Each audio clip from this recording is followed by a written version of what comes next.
Today I'm going to make a presentation which is based on my PhD thesis, which is entitled as Land Commissions in Kazakhstan, Understanding Policy Change in Homeostatic Policy Systems. Kazakhstan, being the 9th largest country in the world by its territory, where agricultural land comprises about 80% of the land area. However, the country faces the problem of opaque system of land granting. And in 2016, during the land protests, among many other issues, land protesters raised their concerns about the problem of concentration of land in the hands of latifundists and also corruption in the land sector. Here it's important to mention that this problem catched attention not only of the public but also of the state officials, and the first president Nursultan Nazarbayev as well as President Tokayev in their addresses to the nation emphasized this problem. So for instance, in one of the addresses, President Tokayev in 2019 had mentioned this problem that the whole layer of so-called latifundistas has developed in the country. And as President had mentioned, without solution of this problem, it's hardly possible to talk about the qualitative development of agribusiness in Kazakhstan. After land protests in 2016, institution as a Land Reform Commission was established, and as a platform for dialogue and communication between the state authorities and civil society or public activists. And for our country, this was an important moment, or particular critical juncture, when this venue from street protest moved to more to a new platform of a more civilized, allowing a civilized dialogue between civil society and state authorities. And due to these discussions and dialogue, important amendments to the land code were introduced in 2018. Among them was strengthening the role of land commissions under local municipalities. And here, just for your information, I would like to mention that land commissions function under local in Kazakhstan. And previously, in first decade since the country gained independence, the structure was mainly comprised from state authorities. After 2018, due to new amendments, now the civic control was introduced, so civil society component was included to the work of land commissions. And it was expected that this civil society control will make the land granting policies a more transparent, inclusive, and accountable system. And by civil society is meant in the code representatives of public councils, NGOs, National Chamber of Entrepreneurs, and representatives of local population. So although just 2 years have passed since then, but it's already that the expert community unfortunately expressed their hopes, expressed their concerns that the land commission, even if the civil society component was included, are not working effectively. And media even reports some cases in some of the regions of Kazakhstan. Then the members of some of the members of land commissions, based on the decision of land commissions, granted land to their close relatives or like spouses and fathers. And all these cases raises a serious question as on effectiveness of this newly established institution. And just not to take much of your time, what I would like to say is that my research deals with the analyzes the work of these institutions as land commissions under local municipalities. And I'm interested in the question why, if these institutions were established, but they does not lead to institutional or policy changes. And so I'm interested in answering these questions, and as to why land commissions were created and where they lead to land granting policy change. And if not, what conditions facilitated the underperformance. In terms of filling the gap in the existing academic literature, it's essential to mention that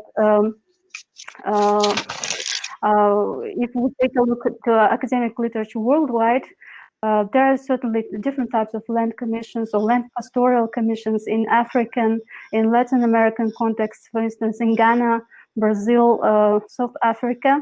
But researchers focus mainly on different dimensions of land governance, like legal, economic, environmental, but not so much on this institutional framework. And it also feels a lack of academic works on land commissions in the context of Central Asia, post-Soviet countries, and Kazakhstan. And this is explained certainly by the fact that this is quite a new phenomenon in Kazakhstan. Another problem is a lack of scholarly works analyzing the role of civil society as a potential driver of institutional changes, in particular in the context of Kazakhstan and Central Asia. Of course, during these years of independence,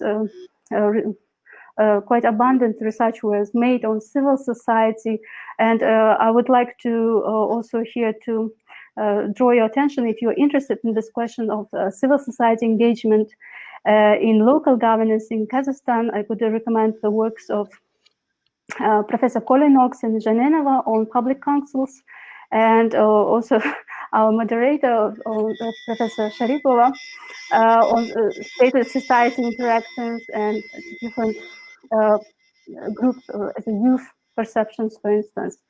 And in general, I would like to also to mention, certainly there, if we return to land governance problems, is that the issue of land corruption or corruption in the land sector or informal constraints or clientism is also not, is rather underdeveloped in Central Asian contexts. But in our neighboring countries, for instance, if we take a look to Asian countries, in China, for instance, South Korea, it's possible to find quite abundant amount of literature related to this issue, and also in Russia as well. There are some worldwide, certainly, frameworks which measure effectiveness of institutions in land governance, and one of them is developed by the World Bank, call it the Land Governance Assessment Framework.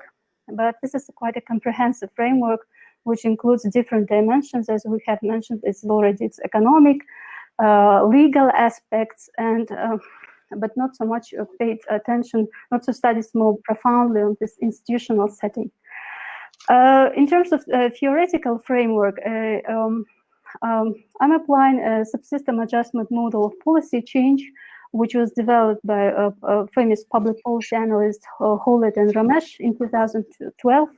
One of the of many advantages of this model is that it considers factors that lead to institutional changes, as well as the factors that hinder or prevent them.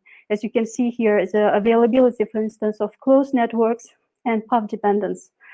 In general, the whole idea of this model, they consider this interesting interplay between new ideas, new actors, versus old ideas and old actors, so their continuity. And depending which one is like, for instance, if more powerful, it depends this institutional changes, whether they sustain or remain the same, or return to the condition of homeostasis.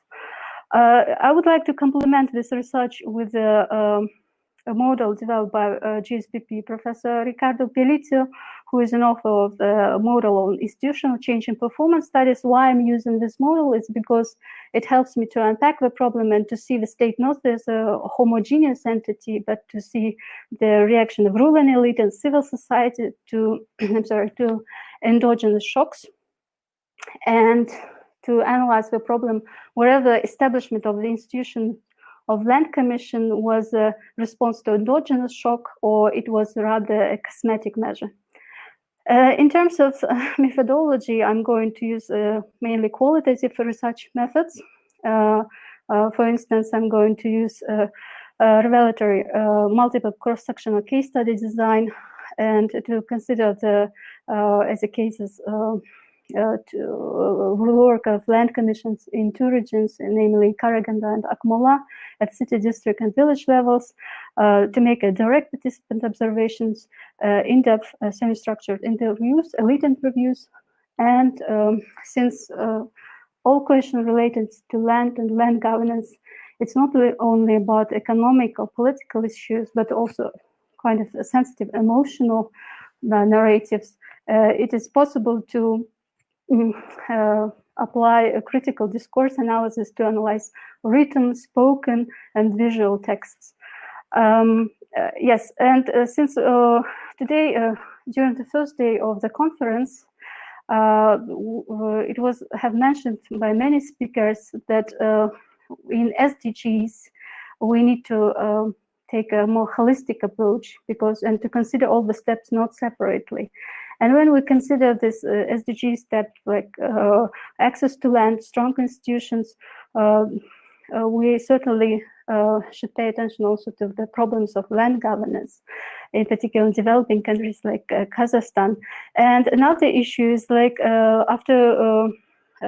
during this COVID-19 pandemic, much emphasis is put on land governance, digitalization, and experts even express their views that we need to, in general, terminate the work of land commissions in the near future, because everything will be digitalized.